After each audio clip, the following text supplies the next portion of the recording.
Salut à tous, aujourd'hui on se retrouve pour une vidéo sur World Builder. Je vais vous montrer comment mettre une map si vous savez pas faire.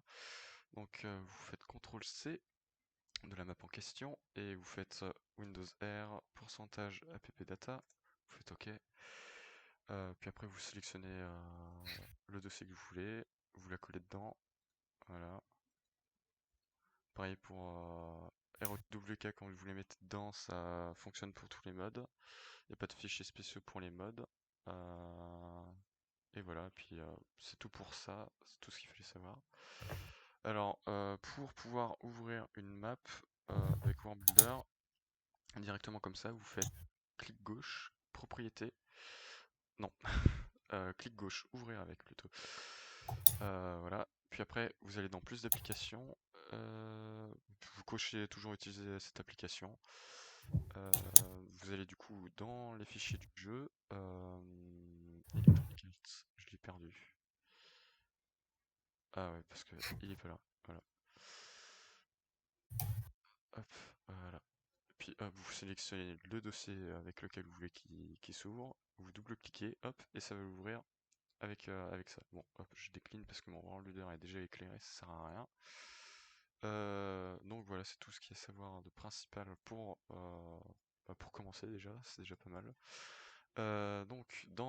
Alors au début, quand vous allez créer une map, si vous commencez à 0 ou vous voulez modifier une map et l'agrandir, vous allez dans Resize, en allant dans File. Vous tapez du coup dans... Alors, je vais déjà mettre des textures, histoire que vous voyez ce que ça va donner. Voilà, hop. Je vais vous expliquer le petite texture après. Donc, dans Resize. 600 par 600 c'est le maximum que vous pouvez faire. On va faire par exemple 300 par 300. La bordure, je vous conseille de la mettre à 10. Au-dessus, je trouve pas ça très intéressant. Donc là, il y a plusieurs cases. Cliquez sur celle de milieu pour agrandir de tous les côtés. Vous faites OK. Voilà, vous voyez que ça a agrandi de tous les côtés et que ça fait des textures un peu dégueulasses. Voilà. Ça l'agrandit bizarrement d'ailleurs, c'est pas normal.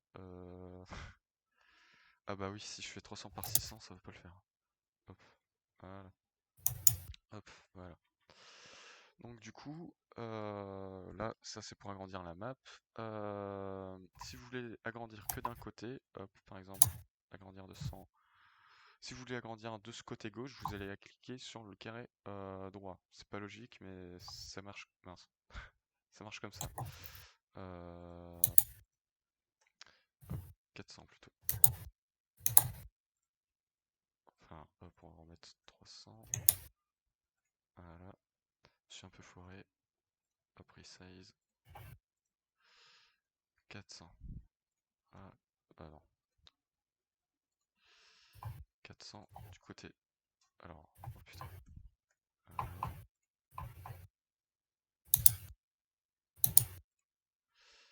Et 400. Voilà. Voilà. Et là, ça c'est si vous voulez l'agrandir du côté gauche. Voilà. Et là, ça l'agrandit du côté de gauche.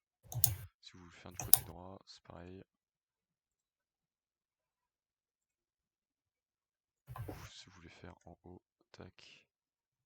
Si vous voulez faire là, hop, vous allez cliquer ici. Voilà. Donc, c'est tout pour ça. Pour créer et mettre des joueurs, quand on commence avec rien, faut aller dans Edit Player List, vous faites Add Scrimmage Player, vous faites OK, vous retournez dedans. Enfin, je vais vous montrer après, plus tard. Pour changer la map, enfin les paramètres de la map, vous allez dans Maps, Edit Map Setting. Voilà. Puis après, là vous pouvez mettre le nom de la map. Il faut que la map ait exactement le même nom que le fichier ici. Et que les fichiers ici. Sinon ça va bugger, ça va pas marcher, elle va pas apparaître dans votre jeu. Là vous pouvez choisir, ça c'est par rapport au lac, si vous voulez qu'il y ait des reflets ou pas. Là c'est le temps, la nuit, le matin, etc. Weather, ah oui, si vous voulez qu'il fasse la neige. Donc ici, là dans ma X8, vous pouvez choisir le dézoom. Donc 800 c'est un bon dézoom. Et ici, là, c'est la description de la map. Voilà. Bon, je fais une description bidon. Voilà. Du coup, alors pour l'outil, ici le pinceau c'est pour faire un surélèvement de niveau. Par exemple, là ici, le curseur là, quand vous regardez là, ici là c'est l'axe Y, enfin X, Y, et là ici c'est l'axe Z. Donc là on voit que je suis à 15 de hauteur, enfin 16 on va dire. Donc ici là c'est pour choisir le niveau de hauteur qu'on va prendre. Donc 100, bah, c'est bien, hop, et là vous voyez que ça va faire un surélèvement de 100. Voilà. Ici c'est pour choisir le dégradé de la pente, comme ça. Ça fait plus une dune du coup. Et ici c'est par rapport à la taille de la plateforme, carrément. Voilà. Donc cet outil-là, c'est pour faire des montagnes, c'est pour créer des montagnes assez proprement. Et là, dégradé, voilà. Hop. Et du coup, c'est assez pratique pour faire des montagnes plutôt réalistes. Voilà, comme ça. Et là, vous pouvez voir là, que ça a quand même pas mal de gueule et ça ressemble plutôt à une montagne si on met la texture appropriée, bien évidemment, parce que là, ça ressemble plutôt à un château de sable. Alors ça c'est pour adoucir, voilà, ça adoucit et là hop ça ressemble plus à une dune qu'une montagne. Donc là ici c'est par rapport à la taille du rond. Ici ben je sais pas trop à quoi ça sert, ça n'a pas vraiment d'utilité. Et ici c'est par rapport à la puissance de l'adoucissement. En gros ça fait un truc négatif, enfin, ça creuse. Là c'est la même chose que pour faire la montagne mais en négatif, donc hop ça c'est pour creuser. Voilà comme ça, pour faire des trous. Si vous voulez récupérer un truc, je sais pas, comme vous voulez. Donc je vais vous montrer comment marche l'outil de rivière, enfin de lac puis de rivière. Alors je vais remettre tout ça à niveau, donc c'était 18, 16 plutôt. Voilà. Non, c'était pas 16, 15. Ah mais oui, si je prends pas ça, ils sont avec c'était bizarre, tac. Voilà, hop. On va refaire un truc là.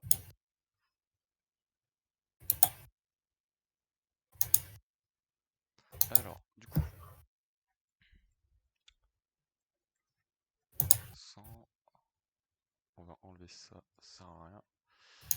Donc,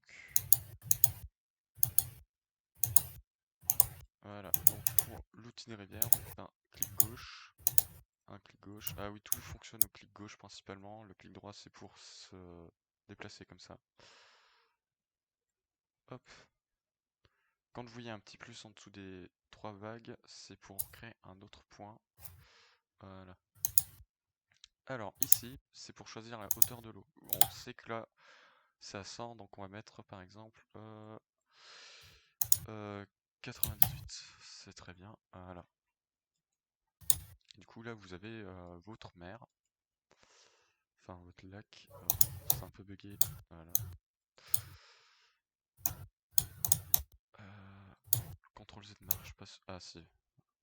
Parfait. Donc voilà, oui, le CTRL Z. Allô? Ouais. Le CTRL Z marche. Donc c'est assez utile. Du coup, c'est tout pour l'eau. Après les autres là, c'est par rapport à la comment dire, que vous voyez du coup par rapport à si vous voulez que ce soit plus foncé ou pas.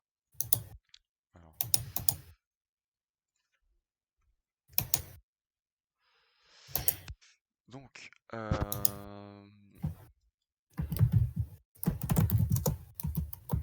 voilà, alors je vais vous montrer l'outil de Hein. rivière.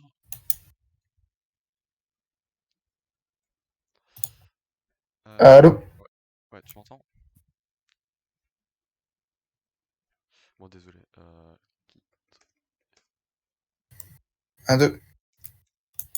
Ok, c'est mon micro qui déconne, c'est bon, j'ai compris. Hop, ouais, désolé. Donc, de retour. Alors, pour l'outil de rivière, c'est simple. Vous faites clic gauche. Parfait. Vous maintenez le clic gauche. Hop, voilà, comme ça. Puis, hop, vous reprenez le truc là. Là, voilà. Donc, on va mettre une hauteur de 98. Voilà. Et là, du coup, ça se fait une rivière. On voit, enfin, du coup, hop, ça bouge comme ça. Alors, du coup, bon, là, du coup, là, c'est pour régler l'opacité de l'eau. Là, on peut choisir la couleur de l'eau carrément. Hop, là, ça fait un bleu bien moche. Pour revenir à la couleur de base, hop, on clique ici. Alors, du coup, là, ça, c'est par rapport à la rapidité, voilà, du défilement de l'eau. Si vous voulez changer de place de l'eau et qu'il est dans le mauvais sens, vous faites comme ça. Voilà. Non. Et voilà. Hop là. Et puis après, au fil du truc, pour faire un truc avec une meilleure précision, quand il y a un petit plus là, hop, vous créez ça. Faut bien que ce soit espacé, sinon ça va faire un truc moche, comme vous avez vu. Voilà, comme ça, et du coup, vous pouvez choisir, hop, je dépasse comme ça, enfin, à votre guise. Donc voilà. Ah oui, quand vous laissez longtemps appuyer sur la molette, vous pouvez tourner. Voilà, j'ai oublié de vous le dire. Donc, maintenant, alors ça, cet outil, c'est pour faire de la texture de haute précision. Je vois pas trop l'intérêt, parce que avec cet outil-là, on peut aussi bien le faire. Euh, donc voilà. Donc du coup, pour les textures, vous avez plusieurs types de textures, comme vous pouvez voir, hein. Voilà. Vous avez des textures buggées aussi. Donc la rock, donc pour faire les montagnes, du coup, voilà. Bon, enneigé là, hop, bon voilà. Vous pouvez choisir la taille du carré de texture, voilà. Alors ici, dans l'outil de texture, vous pouvez choisir aussi la passabilité. Donc quand c'est en rouge, bah, ça veut dire que c'est pas passable du coup. Vous pouvez aussi choisir que cette zone sera impassable ou la rendre passable, comme ça. Alors si vous voulez que les troupes puissent monter sur la montagne, vous les rendez passables du coup. Partout, comme ça. Je vais venir après par rapport à la construction pour les maps aquatiques avec les bateaux. Bon, je vais le dire tout de suite. Faut rendre cette zone passable ici, là, entre la bordure et l'eau, pour que les troupes puissent rentrer dans les bateaux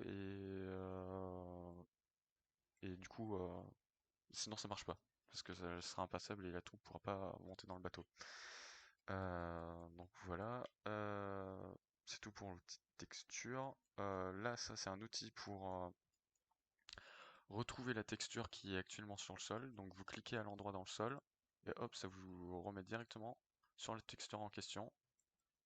Alors si je suis dans passabilité, ça va pas le faire. Voilà, texture. Et là vous voyez que du coup, hop, je fais dans...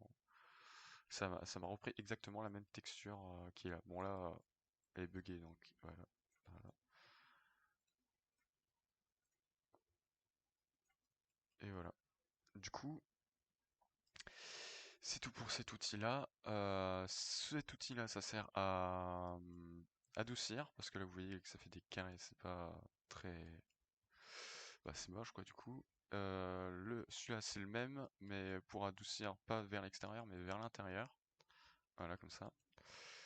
Ça, c'est l'outil du copier-coller. Alors, c'est juste magique quand vous voulez agrandir une map préexistante. Ça fait, enfin, ça aide vraiment. Donc, hop, voilà. Maintenez toujours le clic gauche. Ça se fait tout avec le clic gauche, de toute façon, dans World Builder. Donc, après, vous allez dans Copy Mode et hop, vous cliquez avec le clic gauche et hop, ça copie même les textures, si ça, sauf les bâtiments. Ça, ça copie pas les bâtiments que vous allez poser, etc. Vous pouvez choisir la rotation, là, voilà. Puis après, vous pouvez retourner dans Selection Mode et effacer la sélection pour en faire une nouvelle que vous voulez. Euh, donc ensuite, cet outil-là, c'est pour poser les bâtiments. Donc c'est l'outil hyper important qui ne sert à rien si vous n'avez pas la fenêtre. Là, donc pour poser des bâtiments, vous allez dans By Native, dans By Native Types, donc Draw c'est les nains, Elves c'est les elfes, etc. Donc dans Structure, vous avez toutes les structures en rapport avec la faction des nains. Donc par exemple, la forteresse. Si vous voulez que la forteresse là soit appartienne au joueur 1, elle appartiendra au joueur 1. Voilà, donc le joueur 1, dès le début de la game, il aura une forteresse. Si vous voulez qu'elle soit juste décorative, vous mettez civilian. Si vous voulez qu'elle soit ennemie à tout le monde, vous les mettez en Crips. Donc Crips, ça sert pour les antres, etc. Donc hop, je remets Player 1. Ici, vous pouvez changer la taille de la forteresse, par exemple. Voilà. Là, ici, c'est la hauteur de la forteresse. Si vous voulez qu'elle flotte dans les airs ou qu'elle soit enterrée. Pas trop d'utilité, mais par moment, il y a des structures qui sont buggées, du coup, il va falloir les remettre sur le sol, donc ça peut être utile. Donc voilà. Alors ici, c'est pour, vous pouvez décider qu'elle fasse 1 milliard de PV, la forteresse, ou qu'elle soit quasiment indestructible en cochant ici. Bon, vous pouvez dire que la forteresse est très agressive, je vois pas trop l'intérêt, mais c'est pas grave, voilà. Donc c'est tout pour ça. Sound, j'ai jamais utilisé, c'est pas vraiment d'utilité pour l'instant. Donc voilà, je vais vous montrer comment marche, enfin aussi le côté des unités. Je vais prendre par exemple, euh, hop, Mordor, unité, euh, alors, voilà, il y a par exemple Sauron. Alors là, il y a Mordor Sauron. C'est par exemple quand il va mourir, il va pas lâcher d'anneau lui. Mordor Sauron Ring Hero, lui, quand il mourra, il lâchera un anneau. Donc c'est plus intéressant de prendre le Ring Hero que le Sauron tout court. C'est pas, ça marche pareil pour Galadriel, qui se trouve dans la catégorie des elfes, du coup. Donc vous pouvez dire qu'il appartient au joueur 1, ou qu'il est ennemi à tout le monde, ou qu'il est dans le but décoratif. Voilà. Vous pouvez choisir le nombre d'HP quand il va spawn. C'est pareil pour les structures d'ailleurs, j'ai oublié de dire, hein, ça fonctionne aussi pour les forteresses. Si elles font, quand elles spawn, enfin quand le début de la partie commence à 50% des PV ou mort carrément. Vous pouvez choisir aussi les PV. Là, vous pouvez choisir le level qu'il aura quand il spawnera. Donc par exemple, vous pouvez le mettre direct level 10. Ou indestructible, etc. Alors, on peut aussi, par exemple pour les unités, leur mettre directement les améliorations dès le début de la partie. Donc par exemple, alors ça va pas mettre un bataillon, ça va juste mettre un seul archer et vous prendre horde, voilà. Là, ça prend carrément le bataillon en entier. Donc là, par exemple, vous pouvez lui mettre, hop, toutes les améliorations, lame forgée, etc. Donc c'est assez utile. Donc c'est tout pour ça. Vous pouvez faire vraiment plein de trucs. Là, ici, vous avez des trucs par région, donc c'est vachement utile. Voilà. Donc maintenant, ah oui. Du coup, ça, cet outil, c'est par exemple si on va remplir toute cette zone de cette du coup mince, texture là, voilà. J'avais oublié le mot. Ça c'est pour l'outil pour faire des routes. Donc par exemple, non, si on veut faire une route comme ça, voilà, ça fait un truc assez propre. C'est mieux que les textures du coup pour faire les routes. Ça, j'utilise pas ça, pas vraiment. Je vois pas trop à quoi ça sert. Ça, c'est l'outil des rampes. Donc, on peut là, ici, c'est pour choisir la largeur de la rampe. Donc, par exemple, on va mettre 30. Et là, ça fait une largeur de 30. Et là, ah oui, il faut cliquer sur Place Ramp. Et là, ça va créer une rampe. Voilà. On vérifie toujours, hop, si c'est passable. Bon, on voit que c'est passable du coup là, ici. Pas là parce qu'elles peuvent pas prendre par là. C'est normal. Bon, ça, j'ai pas eu, j'utilise pas, enfin, j'ai pas encore la connaissance dessus. Alors, les waypoints, faut avoir créé les joueurs comme je vous ai montré au début de la vidéo. Donc, là, on peut placer le player 1, hop, le player 2, etc. Il se peut que par moment, dans certaines maps, il n'y ait pas les options de player 5, 6. Ah, mais non, non, non, j'ai rien dit. Donc, je vais revenir là-dessus. Donc, voilà. Par exemple, là, quand on va prendre une Fortola, vous avez vu que on peut choisir juste pour le joueur 1, 2, 3, 4. Mais si on a envie qu'elle soit pour le joueur 8, il va falloir qu'on crée le joueur 8. Alors, comme ça, on va dans Edit Map Setting. Non. Euh, on va dans Edit Player List. Voilà. Donc, ce qu'on fait, c'est qu'on fait New Player. Ok. On fait.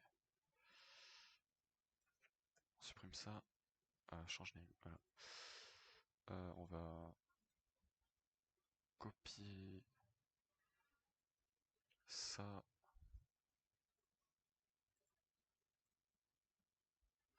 Et là, et par exemple, joueur 8, voilà. Pareil pour là, joueur 8, enfin, hop. Et là, ça va créer le joueur 8. Et vous allez voir que on pourra sélectionner player 8. Et du coup, la photo appartiendra au joueur 8. C'est comme ça qu'on fait pour créer les joueurs pour pouvoir faire ce genre de choses. Du coup, ça c'est pour voir les bordures. Ici, ça c'est les scripts. Alors, je vais vous apprendre les scripts enfin les principaux scripts. Donc, hop, j'ai envie de faire un script à l'intérieur, donc je vais faire new script. Si j'ai envie de supprimer ça, par exemple, bah, je fais delete, par exemple, qui est là, mais on peut pas le faire. Donc, là, on peut nommer la map, enfin le nom du script. Là, ici, vous touchez pas. On fait delete, on fait new. Alors, pour mettre des cheats, par exemple, euh, j'ai envie que command point. Mince. Ça a changé. What? Ah oui, oui, voilà. Bon, c'est pas grave. Donc vous cliquez sur le plus, puis vous avez envie qu'il y ait 10 000 points de commandement, 100 000, voilà, vous faites ça au mini. Non, ça c'est sur le player. Si vous avez envie que ça appartienne tous les players, vous faites all player, ou juste au joueur 1 par exemple. Hop, vous pouvez mettre qu'il ait déjà 2000 points de commandement minimum et maximum 5000 par exemple. Ou vous pouvez mettre le même truc comme ça bougera pas, ça sera toujours 2000 au minimum et au maximum. Voilà, puis après vous faites OK. Puis le script là il marchera. Vous en faites un nouveau par exemple. Alors je vais vous montrer comment mettre par rapport au pouvoir, avoir tous les pouvoirs par exemple.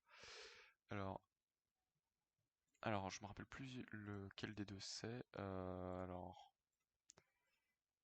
on fait comme ça, puis on met le nombre, par exemple 10 000, hop. Bon, de toute façon, ça dépassera pas les 145, je sais plus, je crois que c'est un truc comme ça. Donc voilà, vous faites OK. Et si c'est pas celui-là, ça doit être celui-là pour mettre les pouvoirs. J'ai toujours un doute entre les deux. Hop, vous mettez le nombre. Voilà. Donc, vous pouvez mettre aussi le nombre d'argent qu'ont les joueurs.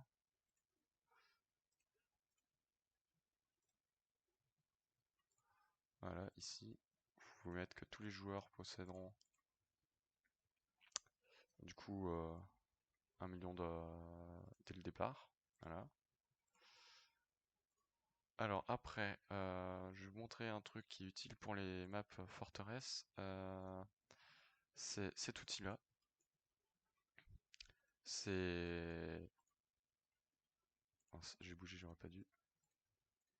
Alors ça fait une zone. Et dans cette zone, par exemple, je vais mettre vue sur... voilà. Et du coup, dans les scripts, alors... Script...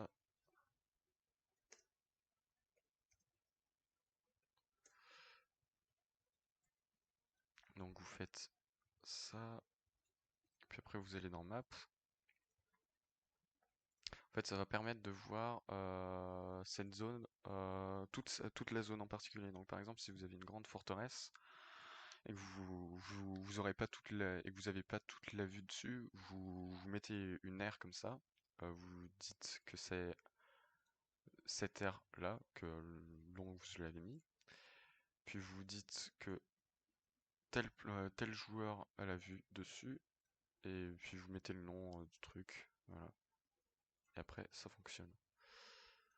Donc voilà, là, vous connaissez tous les trucs les plus importants de World Builder. Voilà, à la prochaine.